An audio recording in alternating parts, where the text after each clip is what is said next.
বদলে যাচ্ছে পল্টন মাঠ। জাতীয় ক্রীড়া পরিষদের মৌখিক অনুমোদনের পরিপ্রেক্ষিতে সংস্কারের উদ্যোগ নিয়েছে ফুটবল ফেডারেশন।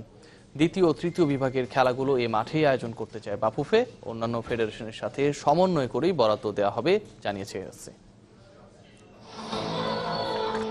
ধুলো দিয়ে পরিপূর্ণ পল্টন মাঠ, কোথাও ঘাসের চিহ্ন পর্যন্ত নেই।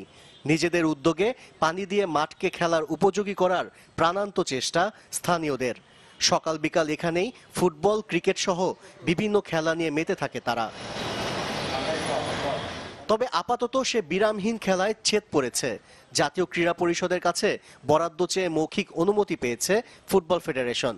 ন্যাড়া পল্টন মাঠ সবুজ ঘাসে ঢেকে দেবার কাজও শুরু করেছে বাফুফে।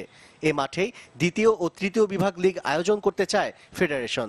আমরা আমাদের তৃতীয় বিভাগ বা আমাদের পাইনিয়ার ফুটবল লিগ এগুলো আয়োজন করার জন্য যেহেতু আমরা আমাদের পল্টন ময়দানটা ব্যবহার করে থাকি এবং এবছর আমরা ব্যবহার করতে চাই, সম্মানিত সচিব মহোদয় আমাকে মৌখিকভাবে বলেছেন যে হ্যাঁ, এটা ফুটবলের জন্য দেওয়া হবে। এ মাঠে রাগবি, বেসবল, খোখো সহ বিভিন্ন ফেডারেশনের কার্যক্রম পরিচালিত হয়। বাফুফে এ মাঠের বরাদ্দ পেলে বাকি ফেডারেশনে খেলা হবে কোথায়? জাতীয় ক্রীড়া পরিষদের সচিব জানালেন, এককভাবে বাফুফেকে দেয়া হবে না পল্টন মাঠ। ফুটবল ফেডারেশন হোক বা অন্যান্য ক্রীড়া সংগঠন হোক, যারাই চায় তাদের সমন্বয় করে এখানে আয়োজন করা, যেহেতু আমাদের এখানকার স্পেসটা, পরিসরটা সীমিত। শুধু পল্টন মাঠ নয়, রাজধানীর অন্যান্য মাঠগুলো সংস্কার করে ব্যবহারের উপযোগী করার কথা জানিয়েছে জাতীয় ক্রীড়া পরিষদ। আশরিক রুদ্র, চ্যানেল 24, ঢাকা।